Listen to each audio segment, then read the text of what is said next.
నమస్తే welcome to #you నేను మీ రాజేష్.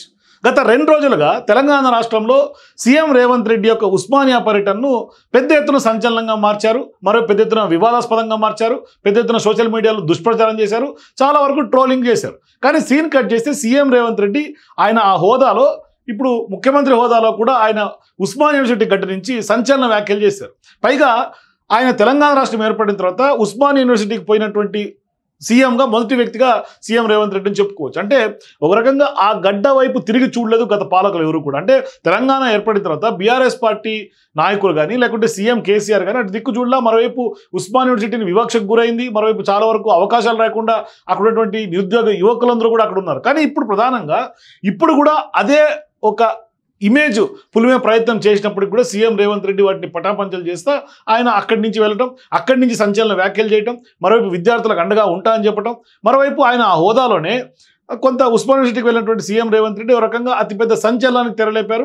ఉద్యమాల పురిటిగడ్డ వేదికగానే ఆయన సంచలన వ్యాఖ్యలు చేశారని చెప్పుకోవాలి. సో ఇప్పుడు కొందరు వ్యక్తులు ఉస్మానియా యూనివర్సిటీ చరిత్రను కాలగర్భంలో కలపాలని కూడా చూసినారని, మరోవైపు తాము మాత్రం 108 ఏళ్ల చరిత్ర ఉన్నటువంటి ఉస్మానియాకు దళితుడిని వైస్ ఛాన్సలర్ చేశామనే అంశాన్ని కూడా ఆయన చెప్పుకొచ్చారు. అంతేకాదు అక్కడ ట్యాగూర్ ఆడిటోరియం నుంచి కూడా ఉద్యమ గొంతుకైనటువంటి ఓయూకు సెక్యూరిటీ కూడా లేకుండా వస్తానని, నిరసనలు తెలిపినా ఏమి అనుభవం అనే అంశాన్ని కూడా ఆయన స్పష్టంగా చెప్పారు. అంటే గత 2 రోజులుగా ఉస్మానియా యూనివర్సిటీని కొంత కావాలనే కొంత కంచెలు కట్టారని, లేదంటే కనుక కొంత సెక్యూరిటీ మధ్యనే సీఎం రేవంత్ రెడ్డి వెళ్ళాడని, ఇవాళ కూడా కొంతమంది బీఆర్ఎస్ పార్టీకి సంబంధించినటువంటి విద్యార్థి నాయకులు అక్కడ ఉస్మానియా యూనివర్సిటీ ట్యాగూర్ ఆడిటోరియానికి మైలబట్టిందని, సీఎం రేవంత్ రెడ్డి వచ్చిన తర్వాత పెద్ద ఎత్తున ఈ విధంగా మారిందని పసుపు నీళ్ళు జల్తా కూడా కొంత ప్రచారం చేస్తున్నారు. సోషల్ మీడియాలో కేవలం ఒక వీడియోలు పెట్టి కొంతమంది పైశాచిక ఆనందం పొందుతున్నారనేది కూడా ఇప్పుడు చాలామంది సీఎం రేవంత్ రెడ్డితో సహా కాంగ్రెస్ పార్టీ నాయకులు చెప్తున్నారు.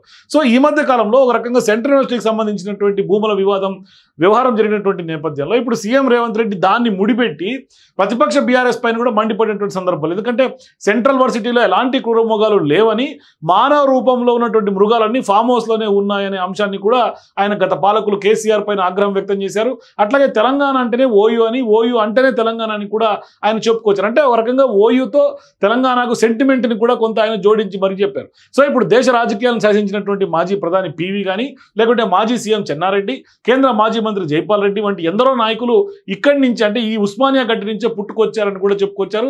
అట్లాగే తనకు అన్నిటికీ కూడా సమాధానం చెప్పే చిత్తశుద్ధి ఉందని, మళ్ళీ ఓయూకి వస్తానని, ఖచ్చితంగా ప్రఖ్యాత ఆర్ట్స్ కాలేజ్ వద్ద భారీ సభ నిర్వహిస్తారంటూ కూడా సీఎం రేవంత్ రెడ్డి చెప్పడం ఇప్పుడు అతిపెద్ద సంచలనంగా మారింది. అంటే ఒకప్పుడు ఉస్మానియా యూనివర్సిటీ వైపు తిరిగి చూడనటువంటి పాలకులు ఇవాళ సీఎం హోదాలో సీఎం రేవంత్ రెడ్డి వెళ్ళటం, మరోవైపు ఇప్పుడు అక్కడ నెక్స్ట్ వచ్చే మీటింగ్ కూడా పోలీసులు ఎవరు రావద్దని, విద్యార్థుల నిరసనకు దిగినా ఏమి అనొద్దంటూ కూడా ఆయన బహిరంగంగానే చెప్పారు. ఈ సభలోనే ఓయూకి సంబంధించినటువంటి జీవోలు కూడా విడుదల చేస్తారని కూడా హామీ ఇచ్చారు. మీరు ఎటువంటి డిమాండ్స్ ఉన్నా కూడా మీరు తెర మీద తీసుకురండి, మీరు అడగండి, నేను శాంక్షన్ చేస్తా అంటూ కూడా సీఎం చెప్పాడు.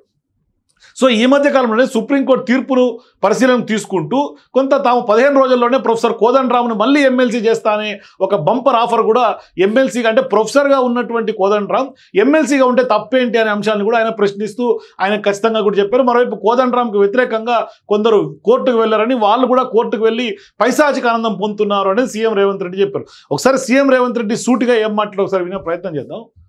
అబద్ధాల సంఘాలు ఉంటాయి, దానికి అధ్యక్షులు ఉంటారు, తండ్రి కొడుకులు. ఆ అబద్ధాల సంఘం చెప్పి అబద్ధాలను మీరు నమ్మకండి. ఈ అబద్ధాల సంఘము ఊరంతా వాట్సాప్ అని, సోషల్ మీడియా అని, ఆ మీడియా అని అడ్డగోలుగా సంపాదించింది ఖర్చు పెట్టి అబద్ధాలన్నిటిని కూడా అందులో పెట్టి మనం పిల్లలందరూ కష్టపడి సాంకేతిక నైపుణ్యంతో ఏఐ తెస్తే ఏఐ పెట్టి సెంట్రల్ యూనివర్సిటీ దగ్గర ఏనుగులు సింహాలు ఉన్నాయి, వాటిని మేము చంపుతున్నాం అని పెట్టారు. తెలంగాణలో ఏనుగులు అనేటివే లేవయా, సింహాలు అనేటివే లేవు. మానవ రూపంలో ఉన్న మృగాలు ఉన్నాయి, అవి ఫామ్ హౌస్లలో ఉన్నాయి. వాటిని నిర్బంధించడానికి వలలేయండి, మదర్ ట్రైన్లను బంధించడానికి గోతులు దొవ్వండి. లేని ఏనుగులను, లేని సింహాలను సెంట్రల్ యూనివర్సిటీలో ఉన్నాయి, వాటిని నేను చంపేస్తున్నా అని చెప్పి సోషల్ మీడియాలో ఆర్టిఫిషియల్ ఇంటెలిజెన్స్ ను ఉపయోగించి అతి తెలివితేటలన్నీ ప్రదర్శించి అడ్డుకున్నారు. ఎంతకాలం అడ్డుకుంటారు? ఏది ఇష్టం లేదు వాళ్ళకు, ఏదన్నా మనం వచ్చినాక చేస్తా అన్నది. ఇట్లా బీఆర్ఎస్ పార్టీ నాయకుల మీద ఫామ్ హౌస్లో ఉన్నటువంటి క్రూర మృగాలు ఖచ్చితంగా వాటిని బంధించండి అని విద్యార్థి లోకానికి చెప్పారు. మరోవైపు ఈరోజు నేను ఉన్న వాస్తవం మీ దగ్గర చెప్పదలుచుకున్నా.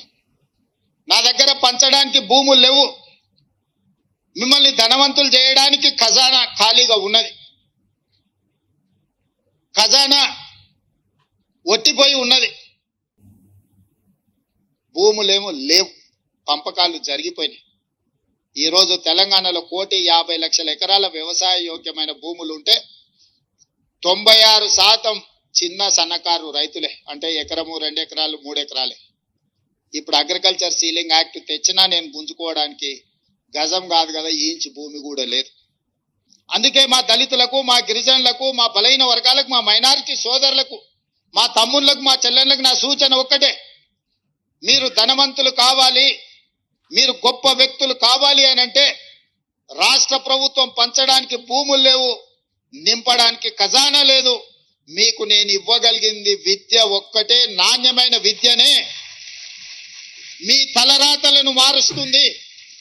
మీ తలరాతలు మారాలంటే మీరు చదువుకోవాలి. చదువు ఒక్కటే పరిష్కారం, చదువు ఒక్కటే మిమ్మల్ని గుణవంతులు చేస్తుంది, ధనవంతులను చేస్తుంది, శ్రీమంతులు చేస్తుంది.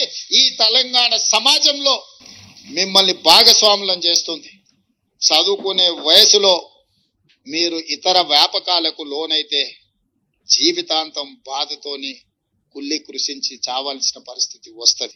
సో ఇట్లా విద్యార్థులకు కూడా ఖచ్చితంగా విద్య యొక్క ప్రాముఖ్యత చెప్తూనే మరోవైపు తెలంగాణ రాష్ట్ర ఆర్థిక పరిస్థితిని చెప్పి ఖచ్చితంగా మీరందరూ తెలంగాణ రాష్ట్రంలో భాగస్వాములు అవ్వాలి అంటే స్పష్టంగా మీరు చదువుకోవాలి, విద్యావంతులు అవ్వాలి, దాని తర్వాత ధనవంతులు కోటీశ్వరులే ఖచ్చితంగా తెలంగాణలో భాగస్వామ్యం అవ్వాలి. అంటే ఇప్పుడు బీఆర్ఎస్ పార్టీ కొందరు కుట్రపూరితంగా చేస్తున్నటువంటి రాజకీయాలు విద్యార్థి లోకులు మీరు ఇంపాక్ట్ అవ్వకండి, అంటే వాళ్లకు కొంత వాళ్ళ దిశగా మీరు అడుగులు వేయకండి, అంటే రాజకీయాలకు అనవసరమైనటువంటి రాజకీయాలకు ఉస్మానియా యూనివర్సిటీ కేంద్రంగా ఇప్పుడు అక్కడ రాజకీయాలు తెరలేపుతున్నటువంటి నేపథ్యంలో ఎన్నో ఉద్యమాలకు గతంలో ఉస్మానియా యూనివర్సిటీ అంటేనే తెలంగాణ ఉద్యమానికి పురిటిగడ్డ అయినటువంటి ఆ ఉస్మానియా గడ్డ నుంచి ఇప్పుడు అనేక రకాలైనటువంటి ఉద్యమాలకు శ్రీకారం చుడుతున్నారు. కొత్త కొత్త సోషల్ మీడియా ద్వారా కొంత దుష్ప్రచారం కూడా చేస్తున్నారు ప్రభుత్వం మీద, లేకుంటే ఇప్పుడున్నటువంటి సీఎం రేవంత్ రెడ్డి మీద, పాలకుల మీద. సో ఖచ్చితంగా వీటన్నిటికీ అడ్డుకట్ట వేయండి, వాళ్ళ ట్రాప్లో మీరు పడద్దండి అంటూ కూడా విద్యార్థులకి చెప్తూనే స్పష్టంగా మీ విద్య ఎంత ప్రాముఖ్యత అనే అంశాన్ని కూడా విద్యార్థి లోకానికి ఆయన చెప్పినటువంటి పరిస్థితి మనకు కనిపిస్తుంది. మొత్తం మీద ఆయన పెద్ద ఎత్తున ఇప్పుడు కూడా బీహార్ ఎన్నికల్లో సీఎం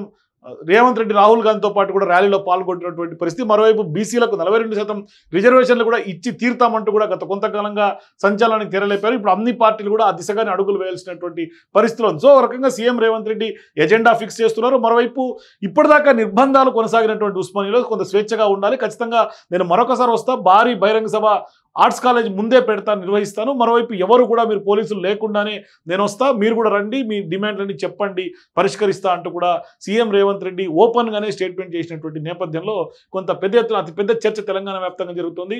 ఉస్మానియా యూనివర్సిటీకి వెళ్ళినటువంటి ఘనత మాత్రం సీఎం రేవంత్ రెడ్డికి దక్కిందని మాత్రం స్పష్టంగా చెప్పుకోవచ్చు. సో మీరు కూడా సీఎం రేవంత్ రెడ్డి ఉస్మానియా యూనివర్సిటీకి ఎందుకు వెళ్ళారు, భవిష్యత్తులో సెక్యూరిటీ లేకుండా వస్తే పరిణామాలు ఏ విధంగా ఉంటాయి, మరి ఇప్పటికైనా విద్యార్థి లోకం నిజంగానే బీఆర్ఎస్ పార్టీలో ట్రాప్లో పడిందా, లేకుంటే భవిష్యత్తులో సీఎం రేవంత్ రెడ్డి కొంత పర్యటన తర్వాత పడకుండా ఏమన్నా ఉండే అవకాశాలు ఉంటాయి? రాజకీయాల్లో సీఎం రేవంత్ రెడ్డి ఉస్మానియా యూనివర్సిటీ పర్యటన సంచలనంగా ఏ విధంగా మారింది? మీ అభిప్రాయాల కింద కామెంట్స్ తెలియజేయండి. For more videos please watch #.